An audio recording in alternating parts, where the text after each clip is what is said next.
Queremos louvá-lo porque Ele nos protegeu, Ele supriu as nossas necessidades, né? Na verdade, não temos palavras para agradecer a tão grande misericórdia e amor do Senhor para conosco. Somos gratos e temos que mais louvar ao Senhor diariamente, em todos os momentos, por tudo isso que o Senhor tem feito por nós. Não temos palavras e nós estamos alegres, porque vocês estão aqui conosco. Para isso, nós vamos continuar.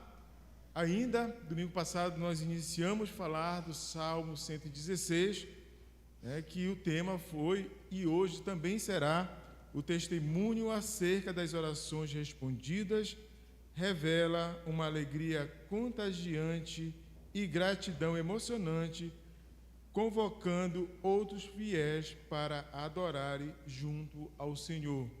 Como eu falei, nós iniciamos ontem, domingo passado, o pastor iniciou domingo passado a pregar o Salmo 16 e esse domingo provavelmente irá finalizar. Para isso, eu convido a todos vocês que abram suas Bíblias para o Salmo 116. Nós vamos ler os 5 primeiros versos. Salmo 116, os 5 primeiros versos. Salmo de ações de graça, que diz assim: amo o Senhor porque Ele ouve a minha voz e as minhas súplicas, porque inclinou para mim os seus ouvidos, invocá-lo-ei enquanto eu viver. Laços de morte me cercaram e angústias do inferno se apoderaram de mim. Caí em tribulação e tristeza. Então invoquei o nome do Senhor. Ó Senhor, livra a alma. Compassivo e justo é o Senhor. O nosso Deus é misericordioso. Louvado seja o nosso Deus. Oremos. Senhor, nosso Deus, nosso eterno Pai, como diz o Salmo 116, nós te amamos porque o Senhor ouve as nossas vozes. Nós, na realidade, como falei no início, nós não temos palavras para te agradecer o quanto o Senhor tem sido bondoso, o quanto o Senhor tem sido misericordioso para conosco. Tem sustentado a cada família aqui, desde o menor até a pessoa mais idosa, desta igreja, e queremos que o Senhor continue nos abençoando. Pedimos que o Senhor nos ajude em todas as dificuldades, todas as necessidades, e que a nossa fé seja renovada dia a dia, e que nós possamos esperar pacientemente na resposta do Senhor.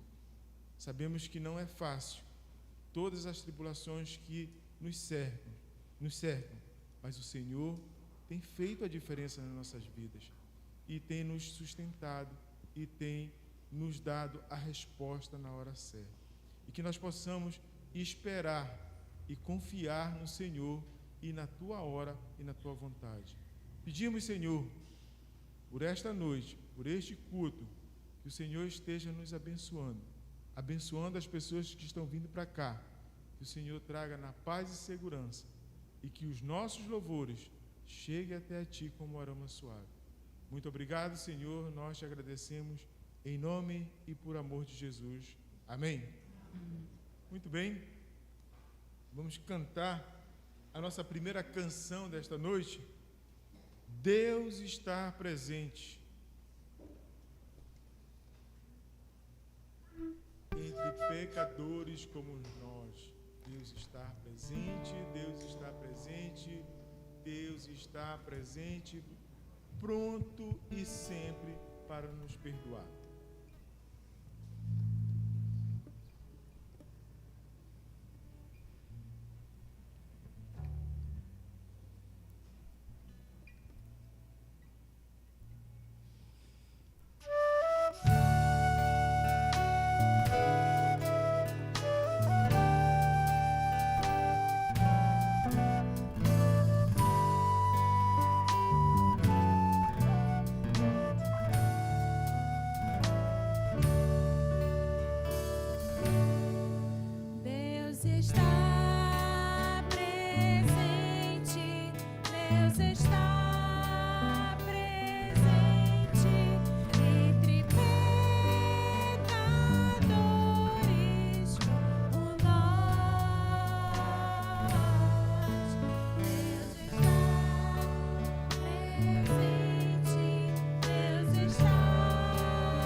A próxima canção, vamos convidar a amada igreja que fique de pé.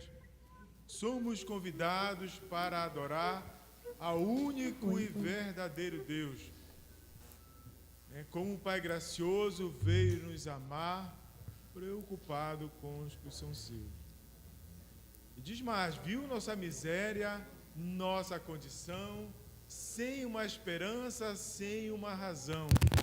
Com a sua graça, com o seu perdão, deu-nos vida nova em Jesus. Amém? Vamos cantar essa canção.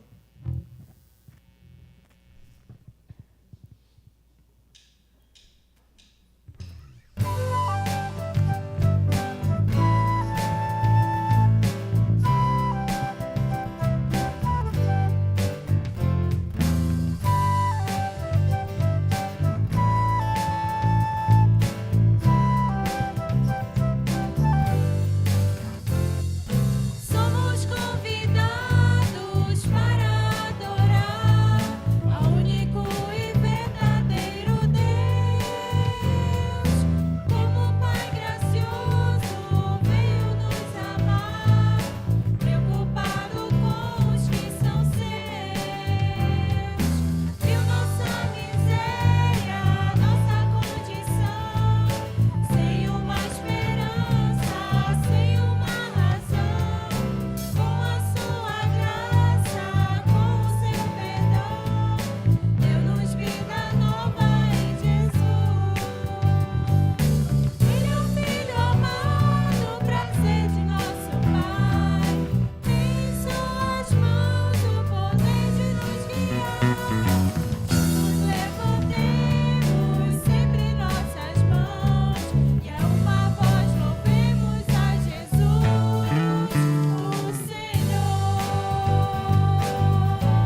finalizando este momento, vamos cantar a última canção, Rompendo em Fé. Cada vez que a minha fé é provada, tu me dás a chance de crescer um pouco mais. Nas montanhas e vales, desertos e mares, que atravessam e me levam para perto de ti. Se eu fosse abrir aqui, muita gente tem muito testemunho para dar sobre questão de fé, né? De como Jesus tem feito a diferença nas nossas vidas. Quem de nós aqui não tem uma história para contar?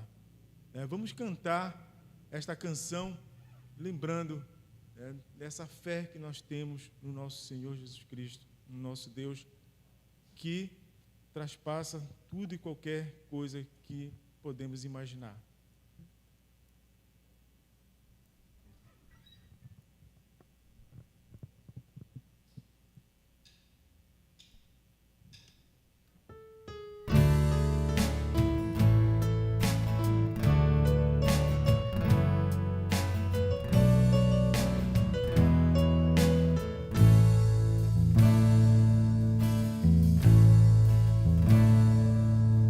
Cada vez que a minha fé é provada, tu me dás a chance de crescer um pouco mais. Nas montanhas e vales, desertos e mares que atravesso me levam pra perto de ti. Minhas provações não são maiores que o meu Deus e não vão me impedir de caminhar. Se diante de mim não se abrir o mar, Deus vai me fazer andar por sobre as águas, rompendo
ouviu o departamento de adolescente. É isso, Esther? Muito bem. Estava confundindo o tempo todo com mocidade. Bem, tem oportunidade neste momento.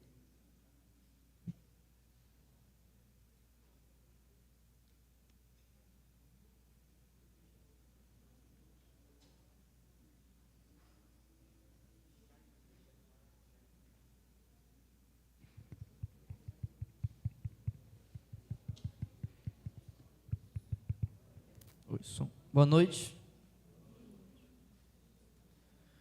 Ontem a gente, os adolescentes já quiserem vir aqui para frente, estão convidados. Ontem a gente iniciou a nossa primeira reunião do ano de 2023. A gente teve uma reunião lá em casa e a gente fica muito feliz, né, pelo ano que passou. A gente teve um número bastante presente de adolescentes, né, a gente que voltou com o DEPAD aí que estava parado, e ano passado a gente retornou com esses adolescentes, e é uma alegria muito grande para a gente, né, estar fazendo parte, né, desse ministério. É um desafio para nós jovens, eu, o Enzo, a Esther, né, e os outros jovens que nos ajudam aí com louvor a estar, né, nesse ministério. Eu peço à igreja que orem por nós, que orem pelo esse grupo, que a gente sabe que os desafios são grandes, né, para a gente que entra em qualquer ministério, principalmente com adolescentes e jovens, mas a gente sabe que Deus vem nos guardando, vem nos abençoando. A gente ontem deixou eles bem à vontade para escolherem os temas que a gente vai iniciar nesse primeiro semestre, né? Uns escolheram histórias da Bíblia, escolheram Apocalipse, né? Porque nessa idade todos querem saber como é que vai ser o Apocalipse, pastor. A gente vai ter que contar com a ajuda dos universitários aí para estar nos ajudando. Vamos chamar o pastor, a gente vai estar estudando Apocalipse, não se preocupe, tá? Vamos cantar uma música agora, Brilha, brilha, brilha em mim, Jesus. Vamos estar cantando nesse momento.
Amém. Só dar um último recado aqui.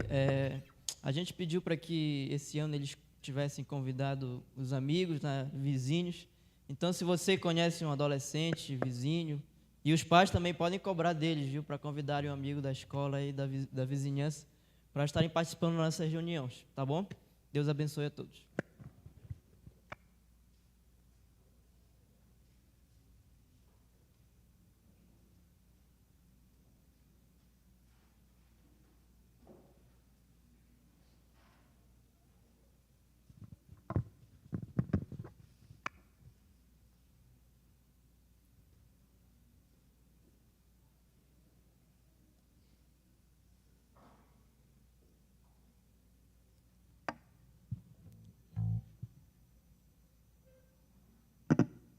Bem, vamos, neste momento, louvar o nosso Deus com nossos dízimos, nossas ofertas. Convidar o Dinaldo, que está ali, o Cleudo, que possa nos ajudar, nos auxiliar. Está aí, você que prefere fazer só oferta, via Pix. Está aí o Pix e a CNPJ da igreja. Temos aí a agência, conta. Qualquer dúvida pode acionar aí os irmãos Celso e de Leusa, está aí o telefone, vocês possam estar entrando em contato.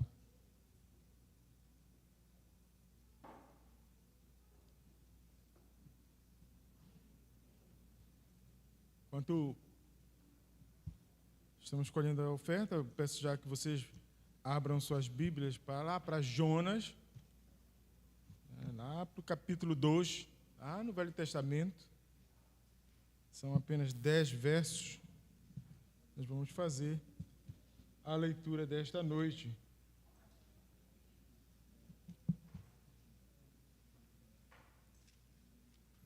Vou convidar a amada igreja mais uma vez para se colocar de pé. Nós vamos ler, eu vou ler, depois nós vamos cantar a canção Doce Nome.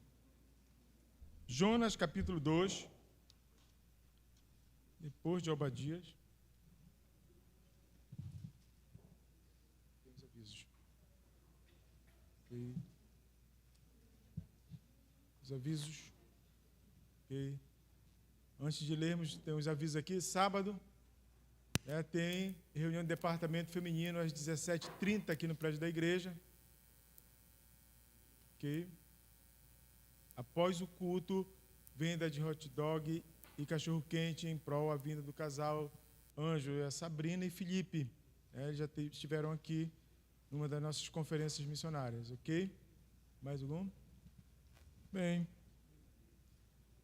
Estou vendo aqui. Jonas, capítulo 2. A oração de Jonas no ventre do peixe. Então, Jonas, do ventre do peixe, orou ao Senhor, seu Deus, e disse: Na minha angústia, clamei ao Senhor, e ele me respondeu. Do ventre do abismo, gritei, e tu me ouviste a voz.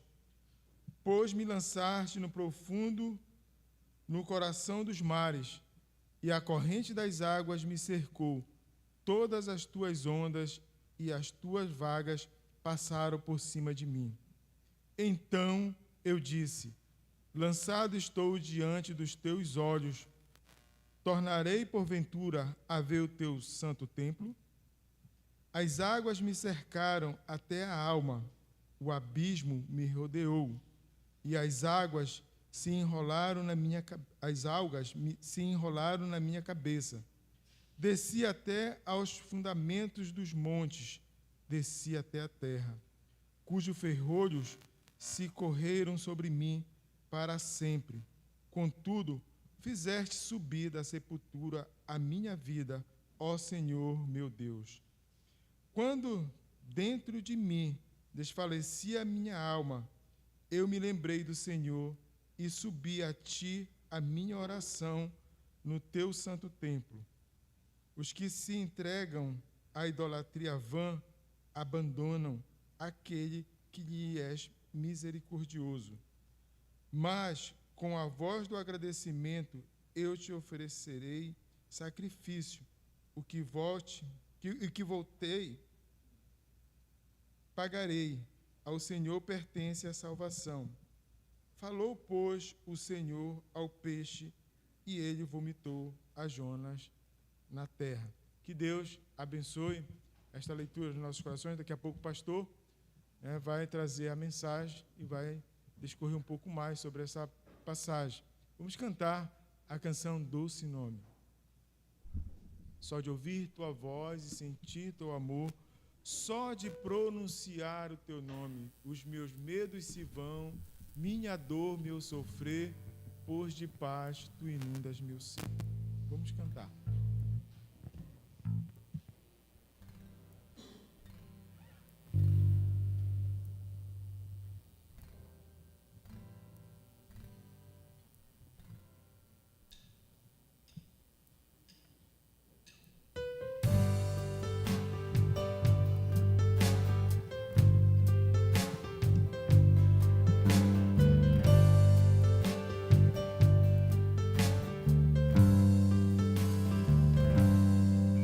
Só de ouvir tua voz e sentir teu amor, só de pronunciar o teu nome,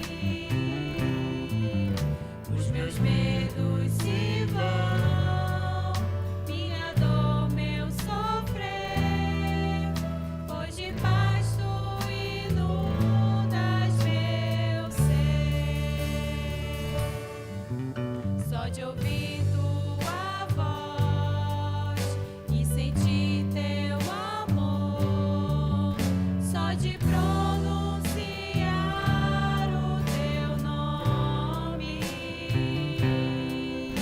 os meus medos se vão, minha dor, meu sofrer, pois de paz tu inundas meu ser. Jesus, que doce nome, que transforma em alegria o meu triste coração. Jesus, só o teu nome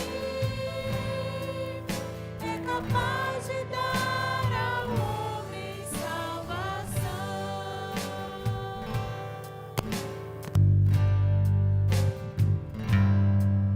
Só de ouvir tua voz e sentir teu amor, só de pronunciar o teu nome, os meus medos se vão, minha dor, meu sofrer, pois de paz tu inundas meu ser. Jesus, que doce nome, que transforma em alegria o meu triste coração. Jesus, só o teu nome é capaz de dar ao homem salvação. É capaz de dar ao homem salvação. É capaz de dar ao homem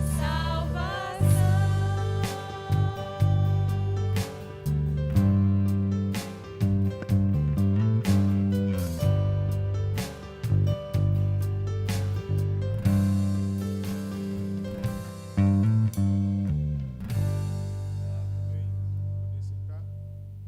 As crianças têm a oportunidade de ir para suas classes.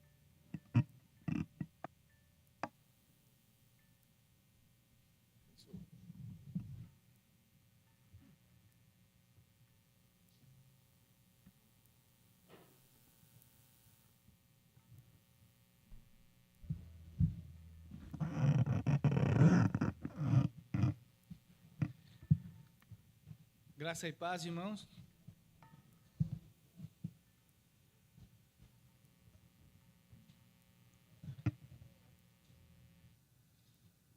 Hoje continuamos, Salmo 116.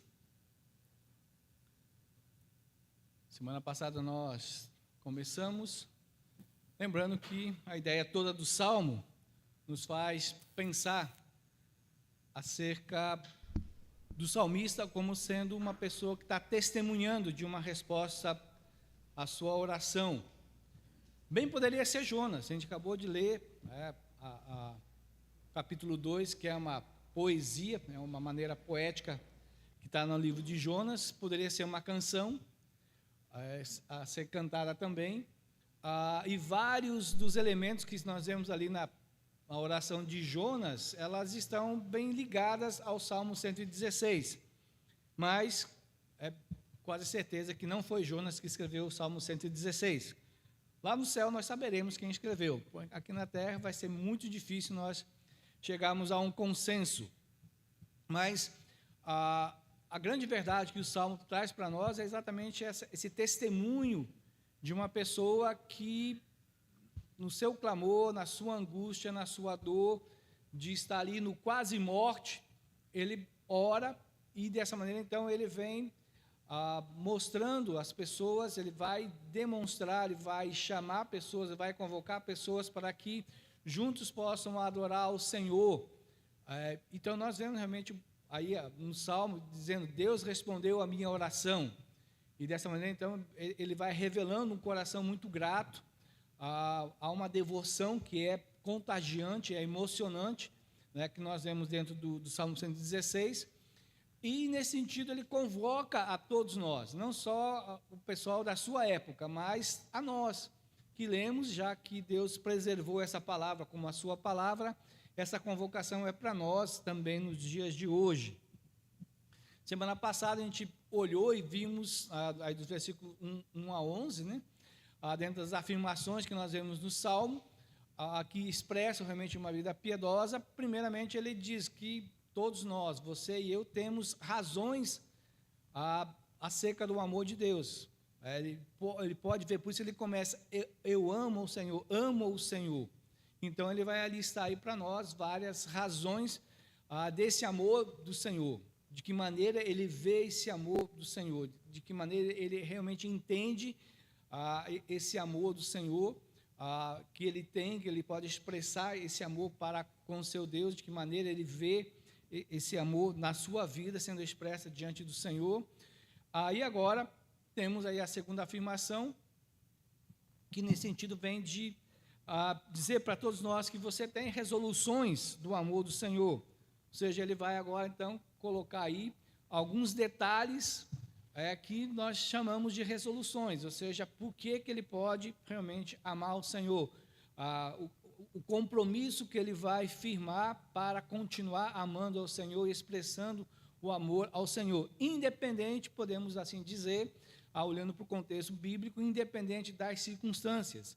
O Salmo todo, claro, é fixado no sentido de que Deus respondeu a sua oração, mas nós sabemos que nem sempre Deus vai responder às nossas orações da maneira como nós queremos.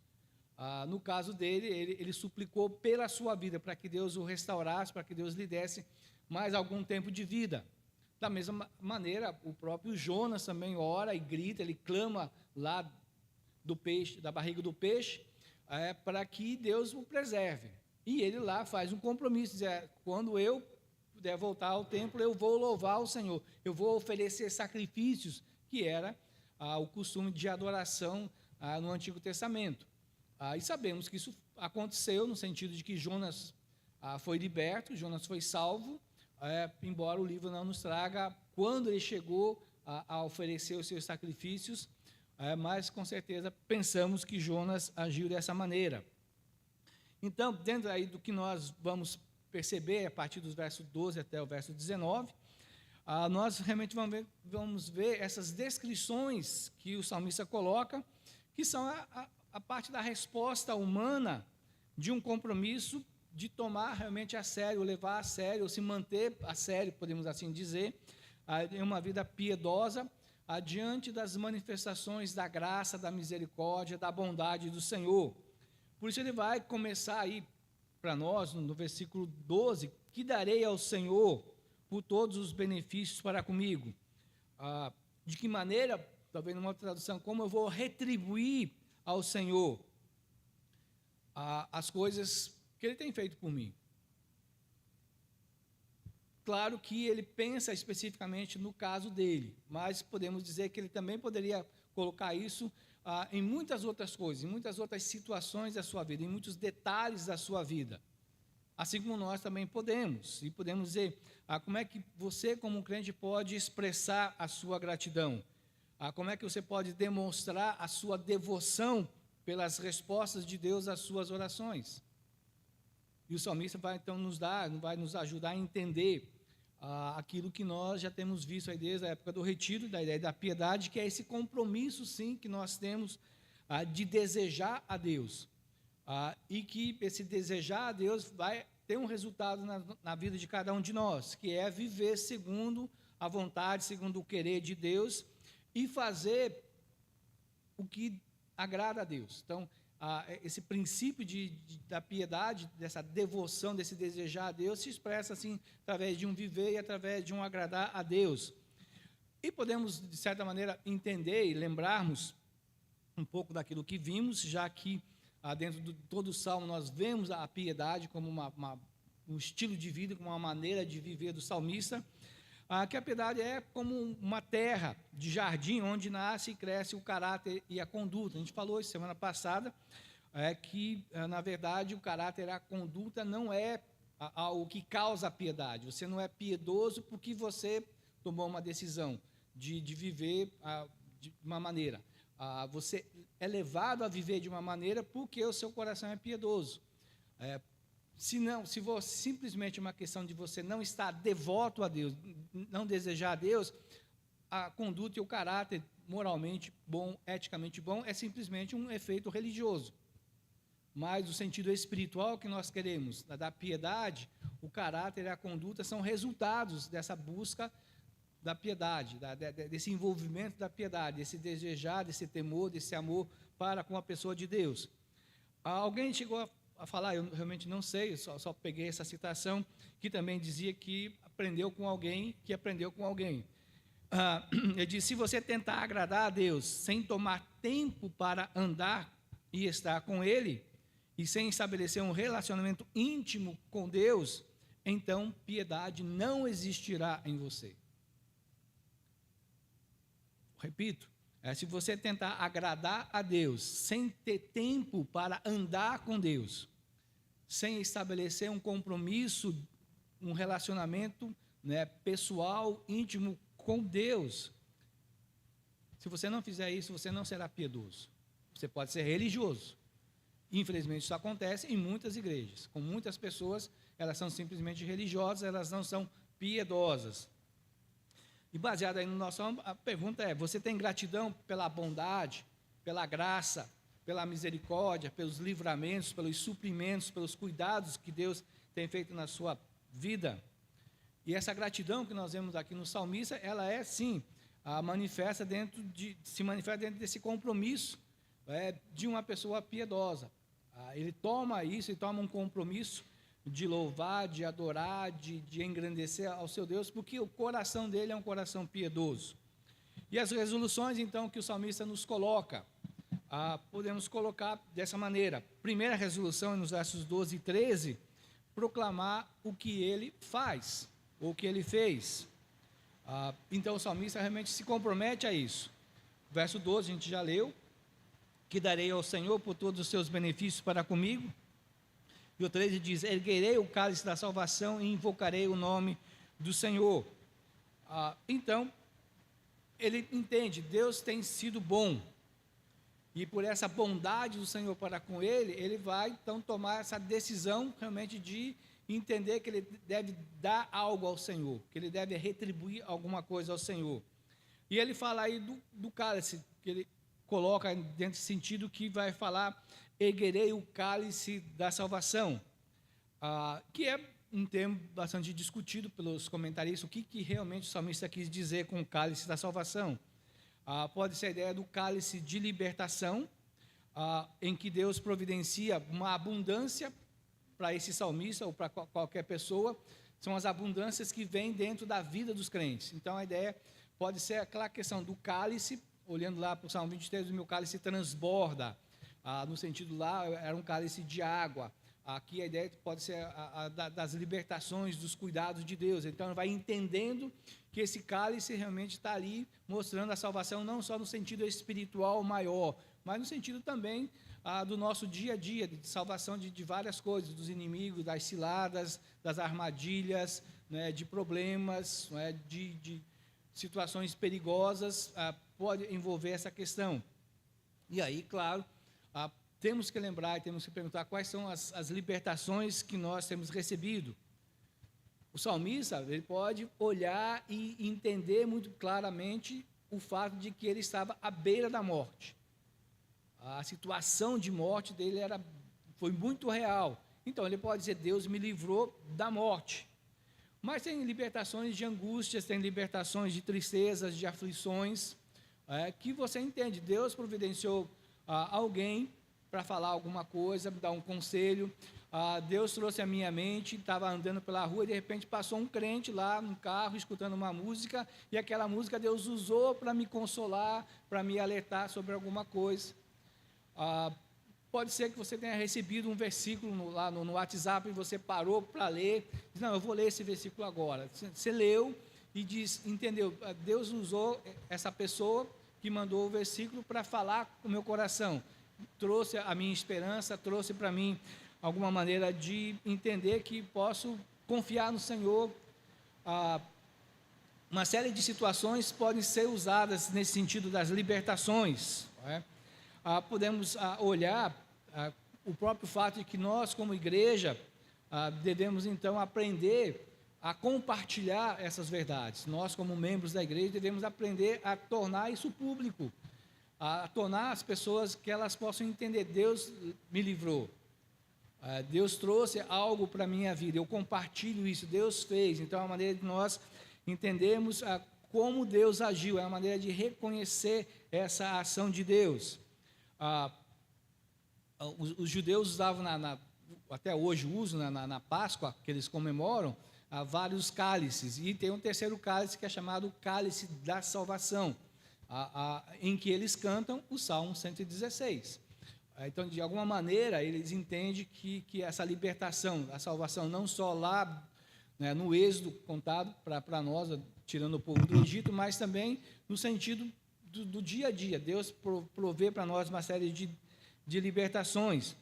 Então, dessa maneira, nós entendemos que você é realmente desafiado a demonstrar a sua fé no Senhor, como se a sua própria vida fosse preservada, de uma maneira que você pudesse agir brindando as pessoas que estão te escutando, que estão ouvindo o seu clamor, sobre quem é Deus. Um brinde público, como você erguendo aquele cálice para dizer, Deus fez isso. Olhe como Deus foi bom para comigo. Olhe como Deus manifestou a sua misericórdia, a sua graça sobre a minha vida. Então, testemunhando isso para as pessoas. Por isso ele realmente diz, erguerei a taça de salvação, ou cálice de salvação, e invocarei o nome do Senhor. Então, ele vai reconhecer que aquilo que aconteceu não foi obra sua, não foi da sua capacidade, da sua estratégia, das suas habilidades, e sim o próprio fato de entender, Deus agiu na minha vida, foi Deus quem fez isso. Então, por isso ele demonstra essa verdade. Segundo a resolução, ele vai falar sobre cumprir os votos, versos 14, depois do 18 e 19, que basicamente ele repete as ideias do verso 14, quando ele diz, cumprirei os meus votos ao Senhor na presença de todo o seu povo. E lá no finalzinho, cumprirei os meus votos ao Senhor na presença de todo o seu povo, nos atos da casa do Senhor, dentro de suas muralhas, ó Jerusalém, aleluia. Então aqui há algo que o compromete. Aí não é simplesmente falar, é algo que ele traz para si mesmo. E entendemos que no Antigo Testamento a questão de fazer um voto diante de Deus era algo muito sério. Porque eles entendiam, quando eu faço um voto a Deus, quando eu faço um pacto com Deus, eu sei que Deus se obriga a trabalhar nisso. E que Deus torna esse voto obrigatório. Em Eclesiastes, o Salomão fala sobre esse cuidado que devemos ter de não sermos precipitados em fazer votos. E aqui, então, o salmista, como Jonas também fez, se compromete a ser fiel, porque Deus é fiel. Ele entende, Deus é fiel para comigo, Deus tem manifestado a sua fidelidade, a sua lealdade, então eu quero da mesma maneira, porque Ele é fiel a mim, eu quero ser fiel a Ele. Então, a melhor maneira que podemos dizer de retribuir a fidelidade de Deus é sendo fiel. Não existe outra maneira. Então, isso realmente nos lembra daquilo que Paulo, ao escrever nas cartas pastorais, usando a palavra piedade, que vem de um contexto também da lealdade que vinha lá do mundo pagão, a lealdade que os sacerdotes, os adoradores dos falsos deuses tinham para com seu Deus. Eles levavam muito a sério. Independente das exigências que existiam naquela cultura, naquela religião, quando eles falavam de piedade, quando usavam a palavra piedade, realmente havia assim, uma questão de lealdade. Tanto que também era usado com relação aos imperadores romanos. A ideia de ser piedoso era ser devoto, era ser leal ao imperador. Então, esse princípio também é trazido por Paulo, principalmente nas cartas pastorais, de que nós, se queremos ser piedosos, nós devemos entender que nós devemos ser leais ao nosso Deus, ao Senhor que nos salvou. E no caso aqui do Salmo, devem ser votos de oferecer sacrifícios no templo, de ir até o templo e fazer os sacrifícios necessários de adoração, que envolvia a gratidão. Então, existia uma série de prescrições que a lei dava acerca de como esses sacrifícios deviam ser feitos, então eles se propõem a fazer isso. Também há uma adoração pública, louvando a Deus junto à congregação. Novamente vem esse compromisso que nós falamos, o salmista se compromete a chamar o povo de Deus e dizer, Deus fez isso por mim, louvem ao Senhor comigo, engrandeçam o Senhor comigo, Ele fez isso por mim. Foi a ação dEle, foi o amor dEle, ele me tirou lá de quase estar sendo sepultado, a morte já estava ali, né, dançando ao meu redor, e Deus me livrou, Deus me restaurou, Deus me trouxe a vida, eu posso estar aqui agora louvando ao Senhor. Então, esse compromisso o salmista traz para ele. E por que ele faz isso? Porque é realmente uma vida devota, uma vida de piedade que o conduz a esse compromisso de fidelidade. Isso também deve implicar para todos nós. De certa maneira, muitos de nós estamos comprometidos, fazemos votos. Né?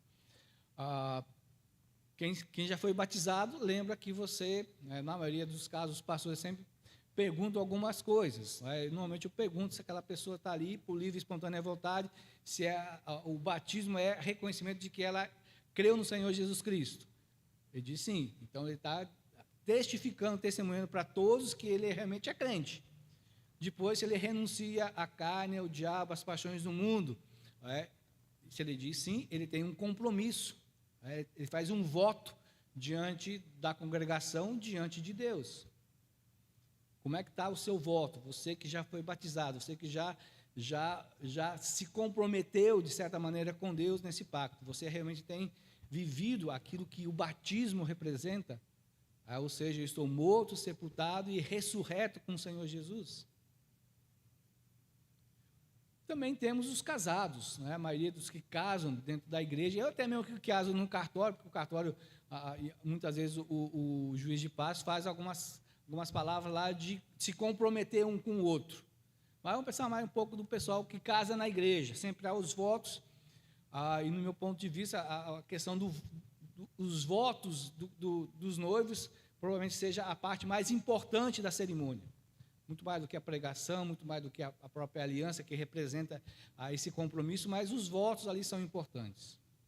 E aí, você casado, você lembra dos seus votos? A Priscila está puxando pela cabeça, né? Vamos ver, né? Muitas vezes a gente incentiva os noivos a escreverem o seu voto. Alguns até fazem, escrevem o seu voto, decoram o seu voto e proclamam o seu voto. Mas, da mesma maneira, nesse sentido, vamos lembrar, Deus é testemunha dos seus votos, e Deus leva a sério. E Deus olha para esses votos e quer realmente que você diga, eu sou obrigado a cumpri-los.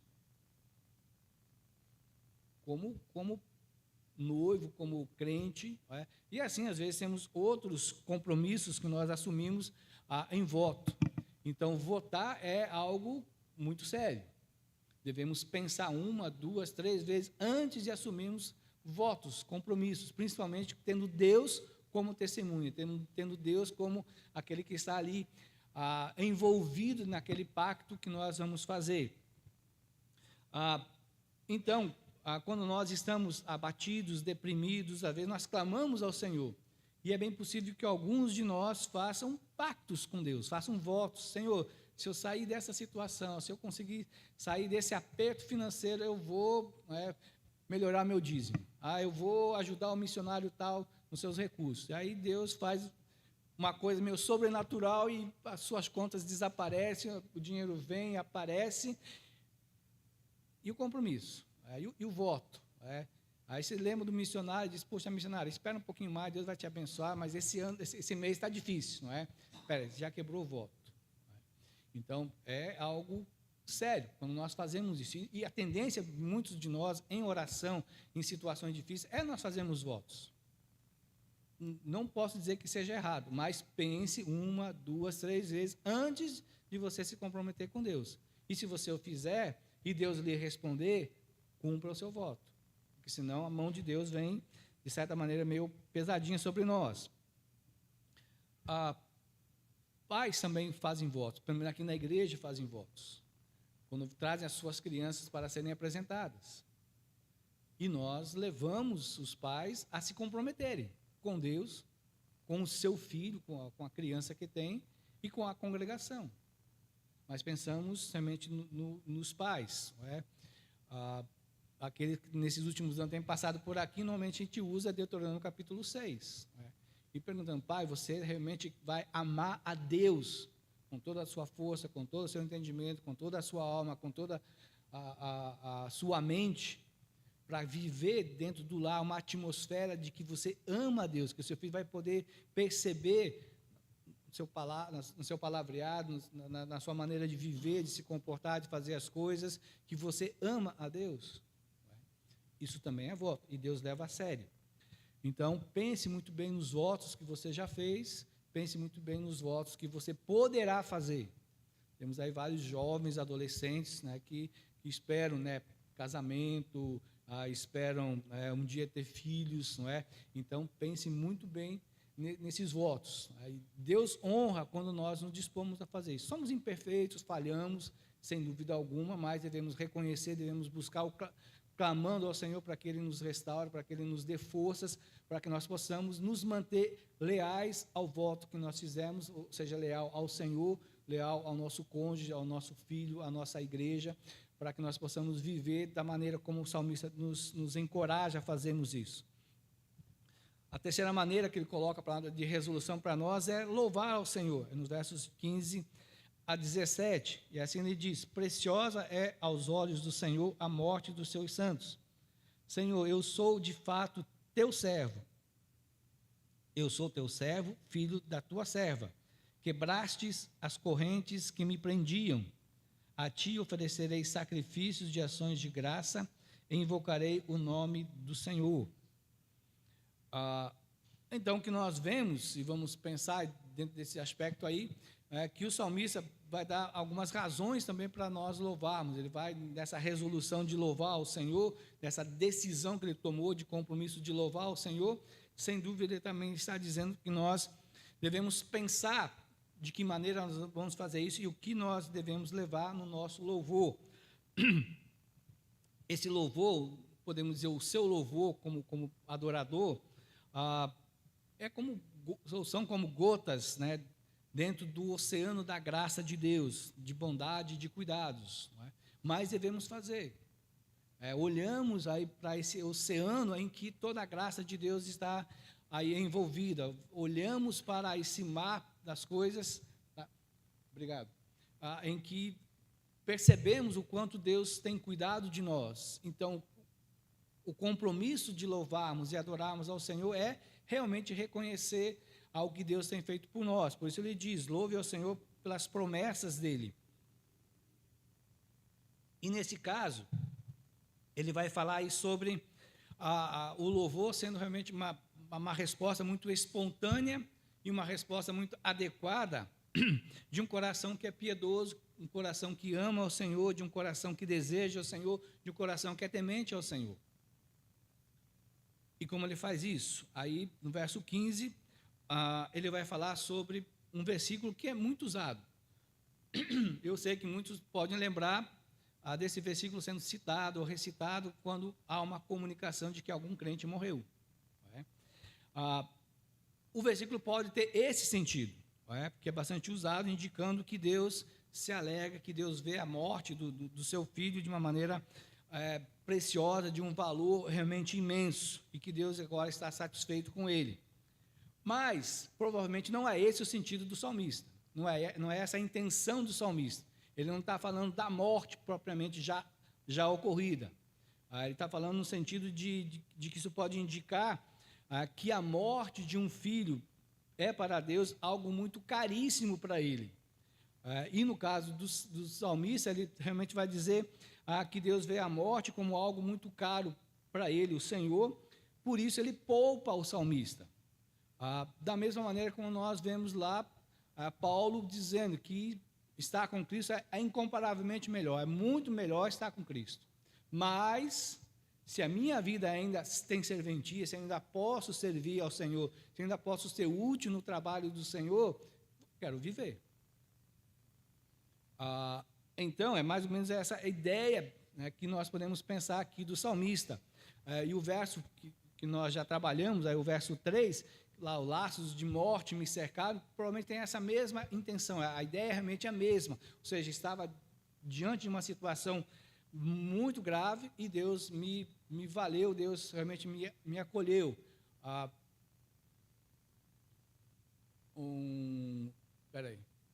Ok. Então, o contexto realmente para nós demonstra essa verdade, de que nós podemos pensar nesse sentido, de que o Salmo realmente revela a gratidão de um adorador, que foi salvo da morte, e não de alguém que passou para a eternidade. Por quê? Porque o autor todo vai falar realmente desse enfoque negativo. Não é uma experiência desejável nem por Deus, nem pelo autor. É claro que quando nós olhamos para o Antigo Testamento, nós temos que, muitas vezes, cuidar de a gente não olhar para o Antigo Testamento com já elementos, com algumas doutrinas já consumadas no Novo Testamento. E muitas vezes nós fazemos isso principalmente com a ideia de pós-morte, ou da ressurreição.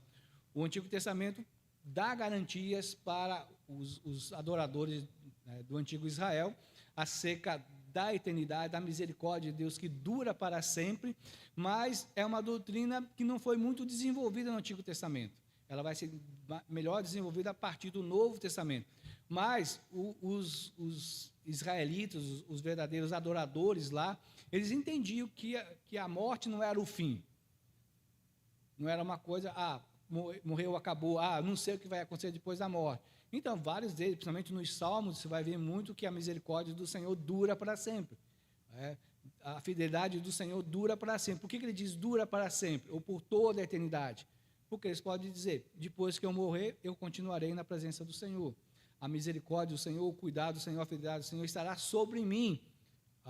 E da mesma maneira que eles podem entender que aqueles que rejeitam, aqueles que são ímpios, aqueles que preferem a perversidade, também gozarão eternamente da não misericórdia de Deus.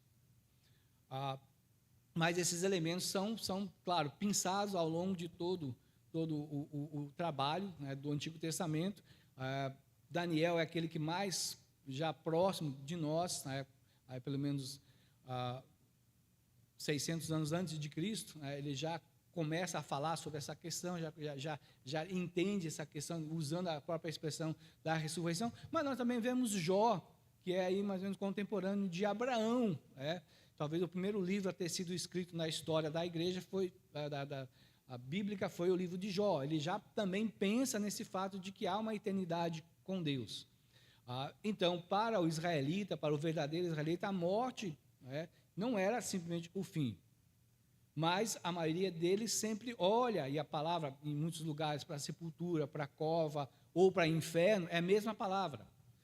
E na maioria das vezes, quase todas as vezes, ela quer simplesmente dizer realmente a cova, a sepultura. Como Jonas diz, fui tirado da sepultura, ou seja, foi arrancado da sepultura, ou seja, estava lá à beira da morte, dentro da barriga do peixe, e então ele foi tirado de lá. Assim como o salmista também vai entender que ele estava lá já quase tendo o pessoal lá começando a chamar os outros para o cafezinho do velório, né? Mas não aconteceu, né? Deus o livrou, Deus o trouxe para essa situação agora de experimentar aí o seu restabelecimento físico. Também nos chama para louvarmos ao Senhor pelos privilégios que nós ganhamos, aí no verso 16. E aí, então, quais são os privilégios que ele fala? Ele se utiliza a ideia de eu sou teu servo, filho da tua serva. Então, ele faz essa relação, ou seja, minha mãe era uma pessoa que temia o Senhor, minha mãe me ensinou as verdades do Senhor, provavelmente recitou muitos dos textos bíblicos que eu fui aprendendo, porque ela era a tua serva. E o uso realmente da expressão para o israelita, quando ele se dizia servo, para ele era algo que ele tinha em grande conta. Era um grande elogio você chamar alguém de servo do Senhor. Hoje pode ser outras expressões que as pessoas podem usar quando comparamos, quando falamos de alguém que é crente. Mas lá no Antigo Testamento, para o israelita, principalmente, era ser chamado, ser reconhecido como o servo do Senhor. Isso era algo que o trazia em dignidade. Então, ele poderia ver nessa expressão, dizer, puxa, eu realmente estou servindo ao Senhor, eu tenho uma relação com o Senhor, Ele é o meu Senhor, eu sou obediente a esse Senhor, eu pertenço a Ele, que é a ideia da servidão, eu pertenço ao Senhor, eu não pertenço a qualquer outro Deus, eu não pertenço simplesmente a esse mundo, eu pertenço ao meu Deus. Então, a expressão servo do Senhor aí é muito importante. E o outro privilégio que ele coloca para nós no verso 16 é que ele foi solto dos sofrimentos, foi liberto dos seus sofrimentos, ou seja, a sua oração foi respondida.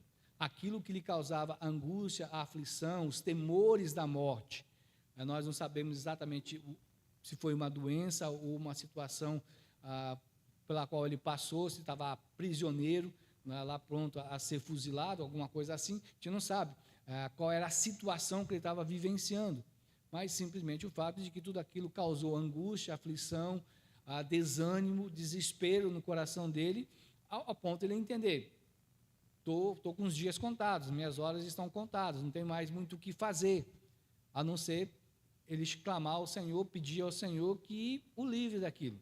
E nesse caso, então, ele reconhece isso, ele vê a mão de Deus movendo e ele se compromete, então, agora a louvar ao Senhor, expressar realmente ao Senhor um louvor, porque ele recebeu esse privilégio, ele recebeu essa bênção de agora ser livre dos seus sofrimentos. No verso 17, ele vai falar realmente que vai se comprometer a louvar o Senhor pelo poder do Senhor, quando ele declara, a ti oferecerei sacrifícios de ações de graça. Era bastante específico lá no livro de Levítico, falando sobre essas questões, mas ele diz, eu vou realmente fazer isso, eu vou oferecer esses sacrifícios. Ou seja, talvez ele não morasse na região de Jerusalém, porque ele diz, oferecerei. Então, dá a ideia de que ele teria que se deslocar, ou teria que chegar até o templo, quando ele compôs a canção, quando ele compôs o salmo, ou talvez ele morasse nas imediações, a ideia realmente é que ele teria que se deslocar até o templo de Jerusalém, trazer os elementos necessários, né, para a sua ação de graça, ou ele já sabia isso de cor, conhecia bem a lei, para saber quais eram os elementos, né, do sacrifício, lá que envolvia muitas coisas da agricultura, ou às vezes um carneiro que deveria ser lá colocado como expressão de adoração. Da mesma maneira, nós também somos chamados, né? Paulo fala sobre esse espírito de ações de graça, ou da gratidão que nós devemos ter. Embora lá sejam os sacrifícios que ele teria que fazer no templo, hoje nós não temos mais o templo e nem oferecemos mais esse tipo de sacrifício. mas somos chamados a participarmos da vida da igreja, né? E nesse sentido somos chamados também a termos os nossos sacrifícios de louvor, como diz o autor de Hebreus, né, de lábios que confessam o seu nome. Então somos chamados a vir, a participarmos de certa maneira, né, oferecendo algo ao Senhor, com ações de graça, pelos livramentos que Ele nos fez. É interessante que lá em Filipenses ele diz que mesmo em momentos em que a nossa oração é Senhor, me livra, me liberta, Senhor, a situação está difícil, está problemática, não sei o que fazer, está apertado demais, o Senhor está apertando muito, ele diz, ore, clame, suplique ao Senhor com ações de graça. Ou seja, ao mesmo tempo que você diz, Senhor, a doença está me apertando, os médicos não sabem mais o que fazer. Se o Senhor, na sua bondade, quiser me livrar da doença, o Senhor o faz. Mas agradeço ao Senhor porque tu tens feito isso por mim. John Piper, que é bastante conhecido, escreveu um artigo quando ele foi diagnosticado com câncer. E aí, então, ele escreve dizendo realmente que aproveite o seu câncer. Ou seja, aquela situação, aquele momento pelo qual ele passou e depois foi curado, não vai acontecer da morte vier, pessoas ao seu redor vão poder dizer, louvar o Senhor, agradecer ao Senhor, porque aquela pessoa suportou com paciência, com alegria, não se tornou um enfado, e mostrava a sua tranquilidade ao saber que daqui logo iria para o céu, para uma morada eterna, para um descanso eterno. Então, independente das circunstâncias, nós devemos realmente entender o poder de Deus, que pode fazer essas coisas. Mas devemos realmente entender que é de uma maneira que nós sempre sejamos gratos ao nosso Deus, pelas coisas que Ele tem feito. E claro que nós olhamos para isso e devemos pensar nesse fato de ações de graça, desses sacrifícios aí, nesse sentido também, dos nossos lábios confessando, tantas vezes nós temos esse tempo de adorar o nosso Deus. É tão bom te lembrar, Senhor, hoje tu foste bondoso comigo. Por que Deus foi bondoso comigo? Senhor, o Senhor me deu comida, o Senhor me deu uma casa, o Senhor me deu um lar, o Senhor me deu uma cama para dormir, o Senhor me deu água para beber, que bom que o Senhor fez a chuva cair, que bom que o sol saiu um pouco. Então, são bondades do Senhor, ou misericórdia, ou graça, ou compaixão, ou tantas outras coisas. Deus providenciou situações, não é, na sua vida. Então, são maneiras de você agradecer a Deus, independente das coisas que já lhe aconteceram. Aprenda a ser grato ao Senhor, a olhar, como o salmista várias vezes usa os vários atributos de Deus e entende como Deus tem agido, como um Deus de justiça, como um Deus de bondade, como um Deus de fidelidade, como um Deus de graça, como um Deus de misericórdia. E assim podemos enumerar muitos atributos em que nós podemos ver a mão de Deus agindo, a pessoa de Deus agindo, e nós temos agradecidos. As situações complicadas e difíceis, e os salmistas vão falar várias vezes, e algumas eles vão realmente dizer que eles vão simplesmente se propor a fazer um voto, se propõem a fazer um voto quando Deus o livrar.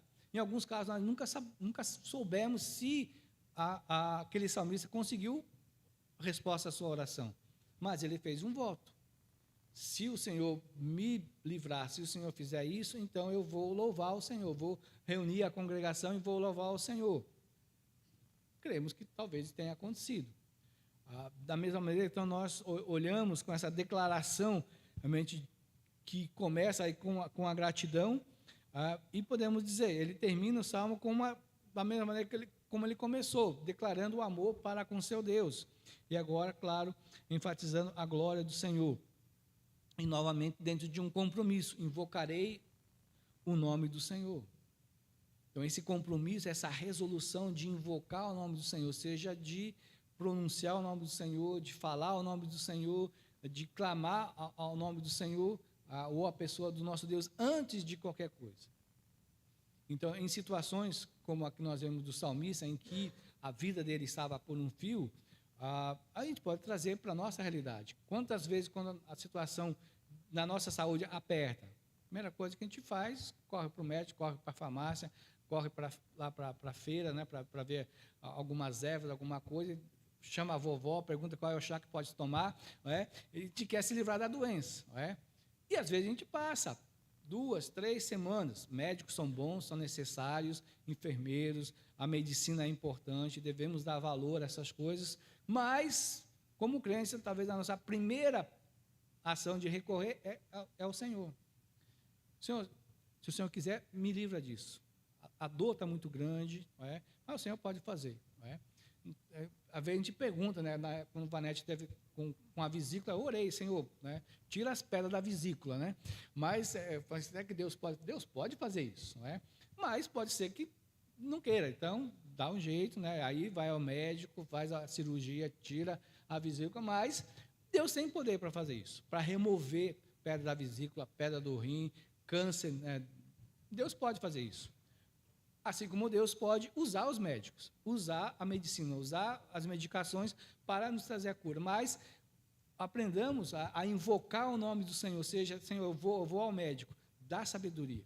Quando que a gente compartilha, né, principalmente quando há casos de cirurgia, a gente tem que orar. Normalmente a minha oração, Senhor, usa o médico, toda a habilidade, tudo que ele aprendeu, tudo que ele estudou, para que naquela hora ele olhe para aquela pessoa que está ali, aquele irmão que está lá, não simplesmente como mais um ser, uma pessoa que está ali, mas que ele possa olhar ali e ver realmente como um filho de Deus, como uma pessoa criada à imagem e semelhança do Senhor, que possa, naquele momento ali, ser cuidado por ele.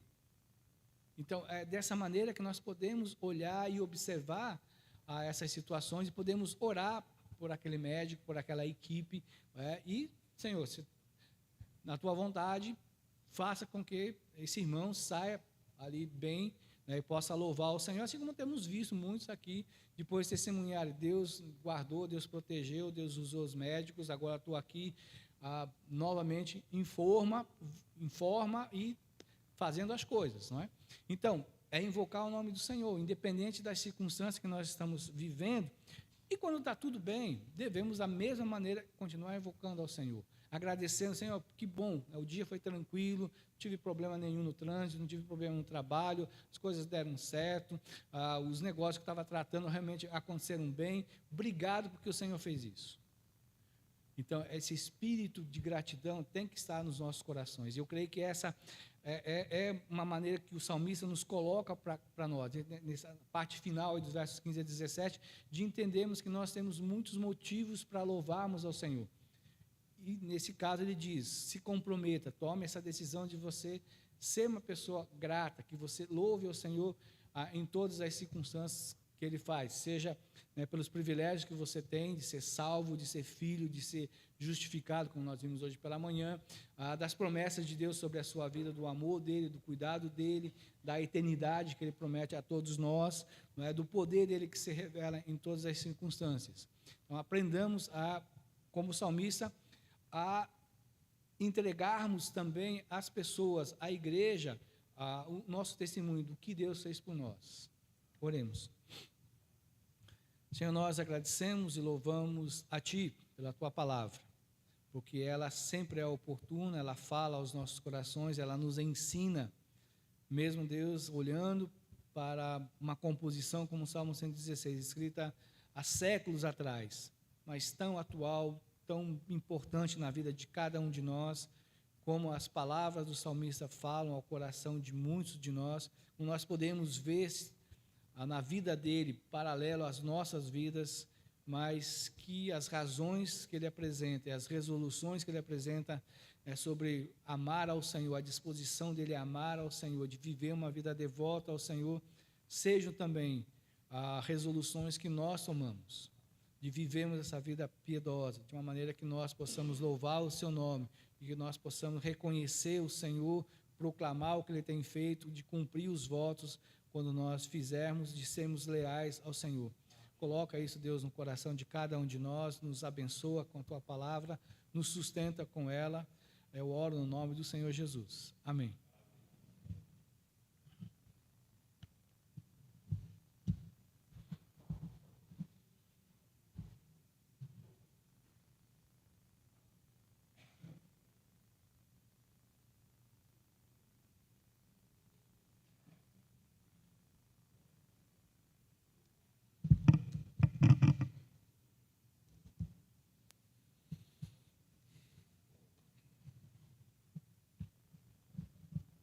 Estamos chegando ao final do nosso culto, esta noite.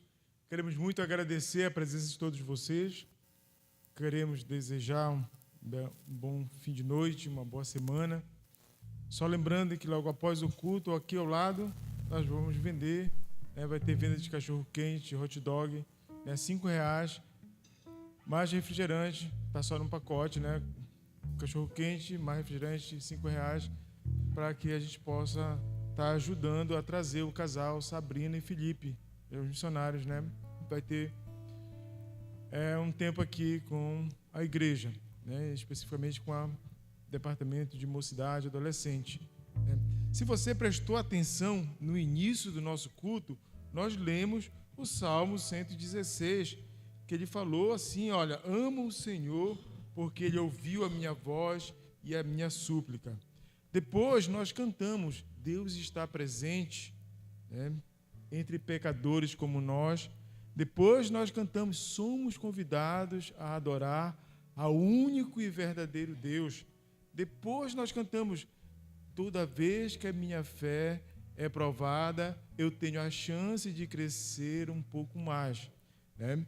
Se você prestou mais atenção, nós lemos Jonas, capítulo 2, que fala exatamente de Jonas lá dentro do ventre do peixe, né? Toda a sua oração, todo o sofrimento, e jamais a fé dele foi abalada. Depois nós cantamos, doce nome, só de ouvir tua voz e sentir teu amor, só de pronunciar o teu nome. Depois o pastor Ego veio aqui e finalizou a pregação que ele iniciou domingo passado sobre o Salmo 116, falando sobre fé, falando sobre oração. E agora nós vamos cantar o hino 160, que fala a fé contemplada. Deus promete grandes coisas conceder a qualquer que peça, crendo que há de obter. A resposta sem na fé enfraquecer, sua fé Jesus contemplará. E o coro diz assim, sua fé Jesus contemplará, sim, o que Jesus promete dar, ele vê o coração e responde à petição, sua fé Jesus contemplará. Vamos cantar, vamos ficar em pé, vamos cantar esse hino, são várias estrofes, mas em pé, e logo após o pastor tem a oportunidade para trazer a bênção final.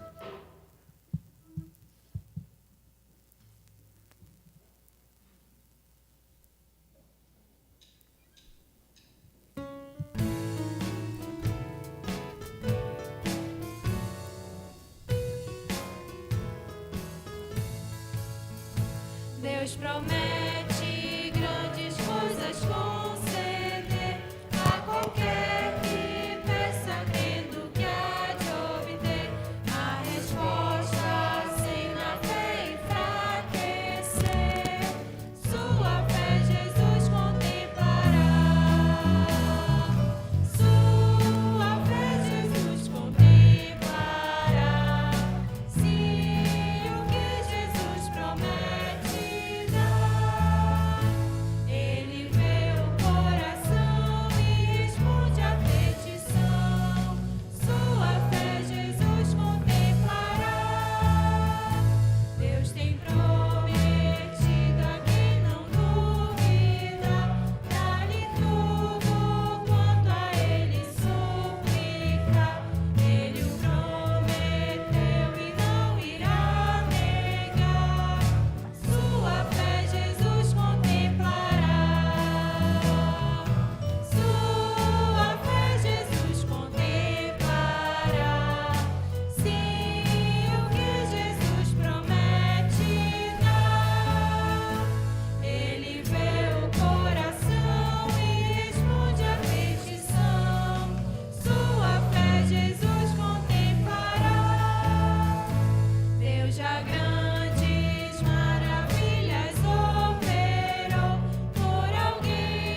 a graça do Senhor Jesus Cristo, o amor de Deus nosso Pai, a comunhão do Espírito Santo seja com todos nós hoje e todos os dias. Amém. Amém.